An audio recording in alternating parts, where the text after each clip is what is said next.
Hey, shalom, shalom. First and foremost, I want to give all praises, glory, and honor to Yahweh, Bashim Yahushai, Bashim Kakudash, the waters and to the apostles, the elders, a great millstone. Peace, blessings, and salutations to those who elect. This is Brother tells you all the GMS Pittsburgh Camp coming at you with another lesson through the spirit and power of Yahweh Bashim Yahushai. The water, Yahweh Bashim Yahushai, will put the spirit on me to do this lesson. The Lord's word is edifying to the sheep and to the flock of Yahweh Yahushai. To so-called Negroes, Latinos, and Native Americans, whose forefathers go back to Abraham, to Isaac, and to Jacob. You are indeed the true biblical Hebrew Israelites. You need to repent, for the kingdom of heaven is at hand. Getting straight into it, I'm going to get into this article and then get the precepts. So again, the Wadi Yabashim Al-Shab put the spirit on me, and Lord's word is edifying straight into the point. All right, so this is from HuffPost. It says, thousands dead and 10,000 more reported missing after devastating Libyan floods. Floodwaters broke through dams in the eastern city of Derna, washing away entire neighborhoods. The current death toll was estimated at 2,300. It says emergency workers uncovered hundreds of bodies as they dug through the wreckage of Libya's eastern city of Derna on Tuesday, and 10,000 people were reported still missing after floodwaters broke through dams and smashed through the city, washing away entire neighborhoods. At least 700 recovered bodies have been buried so far, the health minister for eastern Libya said.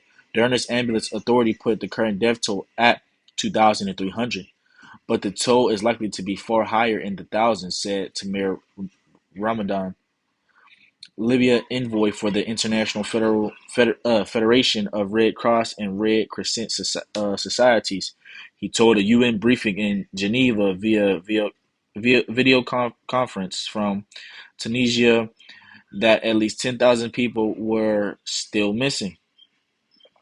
It says the situation in Libya was as devastating as the situation in Morocco, Ramadan said, referring to the deadly earthquake that hit near the city of Marrakesh on Friday night. The destruction came to Derna and other parts of eastern Libya on Sunday night when Mediterranean storm Daniel pounded the coast. Residents said that they heard loud explosions and realized the dams outside the cities had collapsed, unleashing flash floods down Wadi Derna, a river running from the mountains through the city into the sea. The wall of water sweeping through Derna erased everything in its way, said one resident. Videos posted online by residents show large swaths of mud and wreckage where the raging waters had swept away the residential neighborhoods on both banks of the river. Multi-story apartment buildings that once were well back from multi-story apartment buildings that once were well back from the river had facades ripped away and concrete floors collapsed. Cars lifted by the water were left dumped on top of each other. You see, this is the aftermath of the flood, man. It says residents of the city of some 90,000 were on their own in the immediate aftermath of the disaster, with authorities in eastern Libya saying they were unable to reach Derna. On Tuesday, most of the eastern government had arrived in the city. Local emergency responders, including troops, government workers, volunteers, and residents, were digging through the rubble to recover the dead. They also used inflatable boats to retrieve bodies from the water.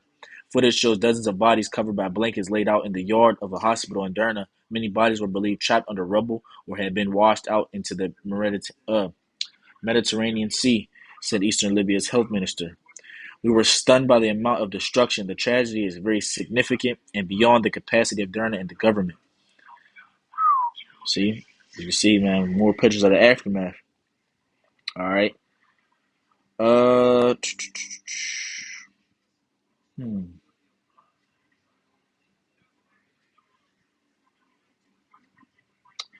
And yeah, if you want to, want to read more,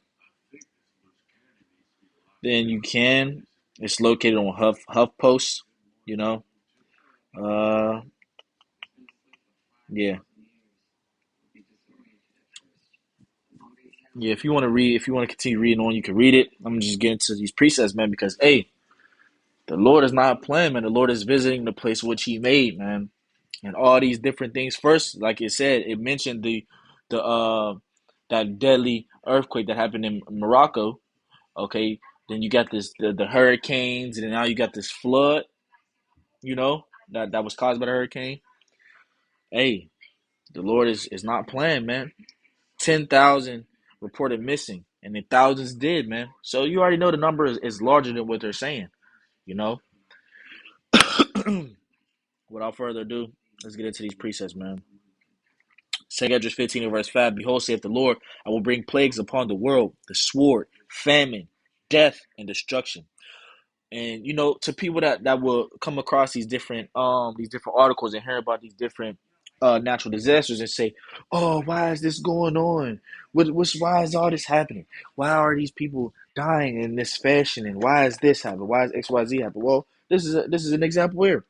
Verse 6, For wickedness hath exceedingly polluted the whole earth, and their hurtful works are fulfilled, man. America Babylon the Great has pushed across the whole entire world, okay, its philosophies, its the wicked ways of living, okay? All these different heathen countries have patterned themselves or made themselves in likeness, which goes into image of America Babylon the Great, man.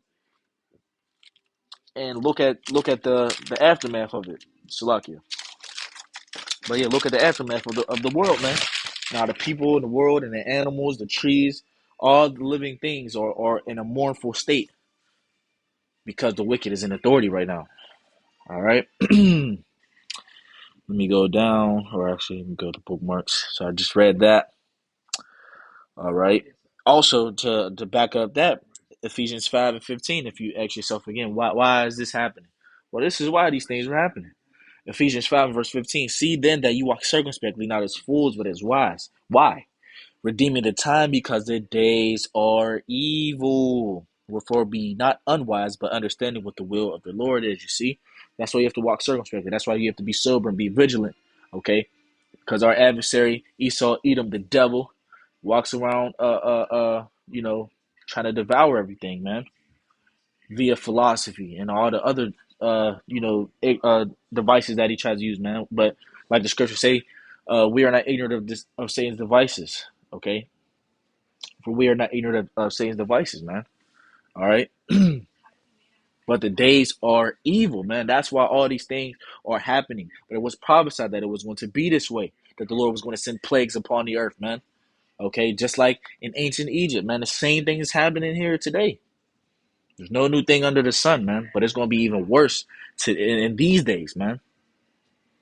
Daniel 12, you see? All right, so that's that. Let me get this. 2 16 and verse 8. The mighty Lord sendeth the plagues, and who is he that can drive them away? And that's no one, you see? So, and let me just read it. It says, a fire shall go forth from his wrath, and who is he that may quench it? He shall cast lightnings, and who shall not fear? He shall thunder, and who shall not be afraid? The Lord shall threaten, who shall not be utterly beaten to powder at his presence. The earth quaketh. And that's the point, man. That's the point. It just goes more and more and it expounds more and more about how great and how powerful Yahweh Shem Yahushua is, man. And there's not a being in existence that can battle Yahweh Shem Yahushua. Okay, or not battle, but that can beat Yahweh Shem Yahushua. That is more powerful than Yahweh Shem Yahushua. We know that Yahweh Shem Yahushua is in control of both sides, man. We know that Yahweh Shem Yahushua is literally, okay, in control. This is his movie. We are just all characters in it, man, as we like to say, you know. All right, this is 2 15 and verse 9, or verse 49. It says, I will send plagues upon thee, widowhood, poverty, famine, sword, and pestilence, to waste thy houses, with destruction and death. And you can see that more and more happening every day with these different floods, these different tornadoes, these different hurricanes, earthquakes, volcano eruptions, man. All right, and etc., man. You know, but, hey, it's all prophesied, man, that it's going to be this way. All right, 2 16 and verse 17. Woe is me, woe is me.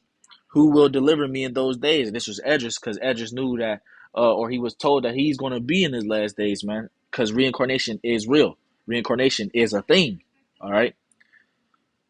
And Edris being given these different visions, he's like, man, how am I going to be able to survive in these days, man? How am I going to be able to survive in those days? You know, it says the beginning of sorrows and great mournings, the beginning of famine and great death, the beginning of wars and the powers shall stand in fear, the beginning of evils. What shall I do when these evils shall come? Behold, famine and plague, tribulation and anguish are sent as scourges for amendment. For all these things they shall not turn from their wickedness, nor be always mindful of the scourges. Okay, and that's and that's the point. You know, that's the point, man. You know, that's the point. You can read more in the chapter if you want, but that's the point. Okay, all these different things are going to, it's prophesied to happen, and it's happening, man.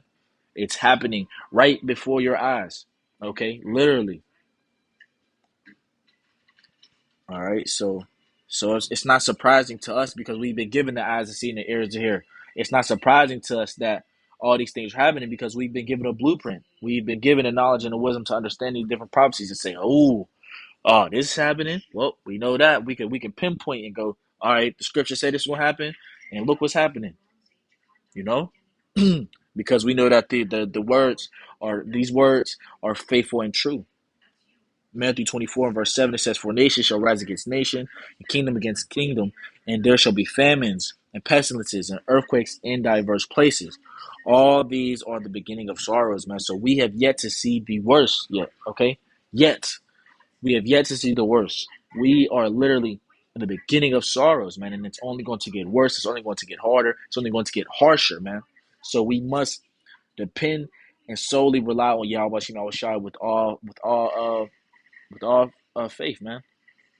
With all the faith that we have, man, and pray for more faith, pray for more patience, pray for more fear in Yahweh Shema Shai, man. Okay? Pray that the Lord puts more fear in you, man, to fear him.